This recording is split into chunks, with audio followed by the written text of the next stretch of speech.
ojúṣe mélòó ló fẹ́ ṣe fún màmá rẹ̀ níjọ́ tó wà láyé, mélòó ló ṣe fún tó bá kú tán? Kò bá jẹ́ ya kò bá jẹ́ bàbá. Ojúṣe tó ní láti fún bí rẹ̀ ń bọ̀ wà láyé méje ni. al-ihsanu ilayhima. Àkọ́kọ́ ojúṣe rẹ̀ nu ihsanu ilayhima, ṣe dáadáa sí wọn. at-ta'atu lahuma. Ẹlẹ́ẹ̀kejì ni pé kó tẹ̀ láṣẹ wọn tí bàbá rẹ̀ ìyá rẹ̀ bá ń bẹ láyé, tẹ̀ láṣẹ wọn. linul qawli. Òun ni jẹ́ ni tí ó mọ̀rọ̀ sọ sí wọn, má sọ̀rọ̀ tó le sí wọn, ọ̀rọ̀ kọ́rọ̀ má sọ sáwọn òbí rẹ̀.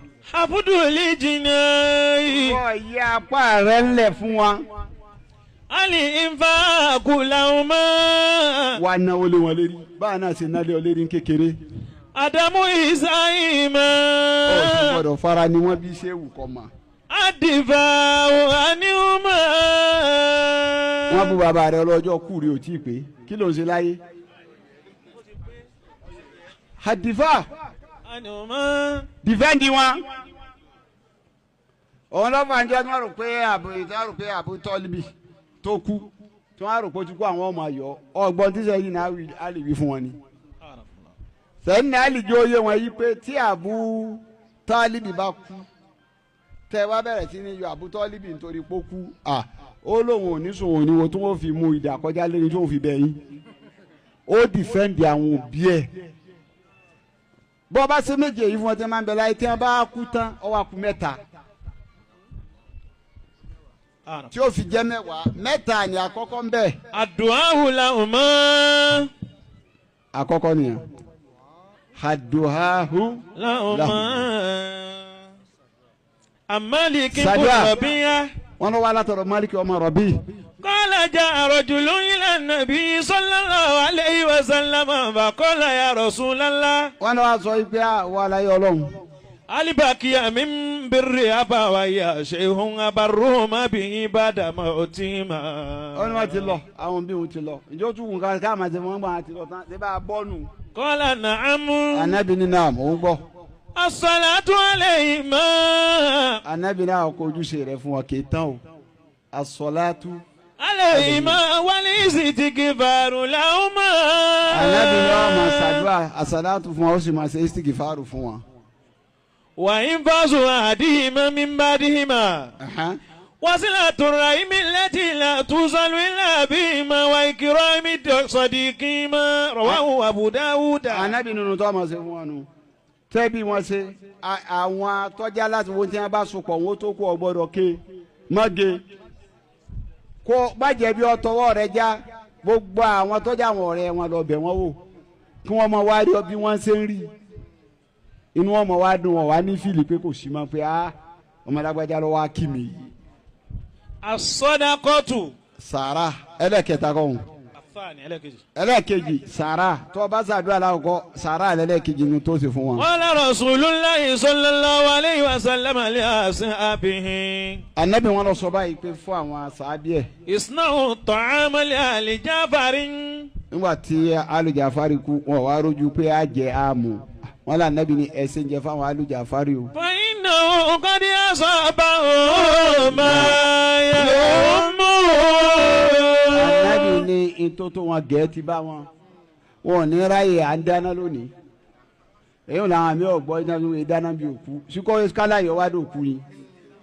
Nature ó béèrè náà nature kò sẹ́nìkan tí nature ò ní béèrè lọ́wọ́ ẹ̀ wọ́n jẹ́ ànábì Ọlọ́run ọ̀ràn nature ọ̀dá wà lọ́tọ̀ ni tó bá fẹ́ máa ti ń jẹ́ nature òun ni pé kó o mú ewúro kó o gbó omi ewúro òun wá ní kó bọ́ hàn Alukurani 60 wá fi fọ́ ọkọ wá ní yóò dùn torí pọ́jọ́ rọ̀ Ọlọ́run yóò kóró sí ni kò lè yí padà nature yí pé ntọ́lọ̀ ti dá máa ń ntọ́lọ̀ ti dá máa ewúro ni yí pé yóò kóró kí wọ́n wá dé ní ìsìnkú wa lọ fẹ́ chẹ́ǹjì kíkorò ni bí ìgbà tó fẹ́ chẹ́ǹjì àdámọ́ Ọlọ́run ni Ọlọ́run gan ni ò ní gbà nature nìyẹn òun lọ́fà fún Ànábì Nuhu alayhi salatu wa salam mẹ́tọ́ọ̀dù tiẹ̀ tó gbé dénjọ́ tó dé ni pé lásìkò tóun dé kò ní sẹ́ kò ní gèfèrí kàmálérí rẹ̀ yìí Ọlọ́run lókè tíráyì rẹ̀ o kó gbìyànjú o ọ wá gbìyànjú fún 950 years Ọlọ́run wa fẹ́ gbìyànjú pé Nuhu ní tèmi ò ṣe lọ fẹ́ ṣe níjọ́ tí wàá parí iṣẹ́ ilé rẹ̀ náà gèfèrí tí wàá dìde ilé ẹ̀gẹ̀fẹ̀rí ti dìde ọmọ rẹ̀ bá dìde ó wá ń takò ọbẹ̀ ọlọ́run jó yé ọlọ́run wá ní pé wọnú wàláwù sàárọ̀ búkà tó bá wù mí ni. mẹ́nà mẹ́fìlẹ̀ àbíkúlù jẹ̀míyà àbáńtà dúkìrì ọ̀nàṣà ta yẹkùnú mọ́mìnì. ọlọ́run tó bá yẹ kó bá wù mí bẹ́ẹ̀. wàláwù sàárọ̀ búkà. kọ́ wọlọ́run ọba rẹ bẹ́ẹ̀ ni. mẹ́nà mẹ́fìlẹ̀ àbíkúlù jẹ̀míyà. gbogbo tí ń bẹ lérí ilẹ̀ pátápátá nínú kí wọ́n jẹ́ mùmìnì kí wọ́n gbà. àbáńtà dúkìrì ọ̀nàṣà ta yẹkùnú mọ́mìnì. a lè jẹ́ ọlọ́mọ ajé àwọn èèyàn ń pa ìgbé dandan gbọ́dọ̀ di mùmìnì rárá tí ẹni kó ṣe wá sí ó ní láyé múná òde irisọ́ọ̀d. Adamu kabuli wa mudikilu mọ̀láwù mọ̀tàfàtìhàn. ìwọ kà sí ẹkùn ni kò sẹ́ni ó lè mú ni wọlé ọlọ́run ọba ni nature nìyẹn. ọjà ànábì ọlọ́run ní ìsukòrò ọmọ àkọ́kọ́rò ní sùn ànábì rẹ̀ ọ̀ká porun ká tó pàfà kan àbí wàlíì kan. àárẹ̀ dé ìjà ànábì kan ọ̀ká pẹ́. yóò wogun nature ni àsìkò tó fẹ́ súnmọ́ àyàwó ẹ̀ dé kọ́ńtà ànábì ọlọ́run ni èmi ò ní súnmọ́ bí kò possible nature lélẹ́yìí hùn bí ìgbà tẹ́bí bá ń pọ́ ni tọ́ wá ní ológun oorun ebi ọ̀hún ní òjì ọ. bọ́n bá sì ń pọ̀ tọ́ ni ẹ bá ń gbóúnjẹ eré oúnjẹ ló ti sùn lọ nature nìyẹn o ò lè change ẹ̀. èyí ń ra nẹ́bí sọ pé ẹ má lè dá wàhálà alẹ́. Isnahu ta'amali jabari. ọ̀yẹ́ nìkan ti kúnlé wọn wá ń sunkún wò lójú tó ń jẹ káàánú tó wá dòkú ànábì ní ẹsẹ̀ ń jẹ lọ fáwọn àlùjá fáwọn. Fa'innahu qad asabahu ma ó ní tí wọ́n ti bá wọn nù ya ìyẹn fi ń jásí pé kí ni sàárà ẹnu tó ṣe fáwọn òbí rẹ tí wọ́n bá kú àdúrà lẹ́yìn àdúrà sàárà. Silatu dima.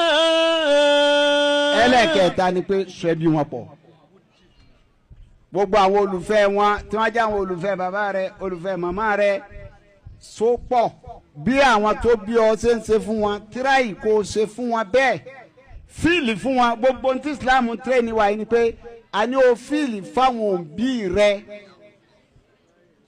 o ò lè san ìtò òǹbí ṣe fọ́ọ̀mà o ò lè san kọ́ wa dé nìsíkò ní àyà mi bàbá mi ẹgbìyànjú lórí mi pípọ̀ ó tíráì ń bẹ̀ ni.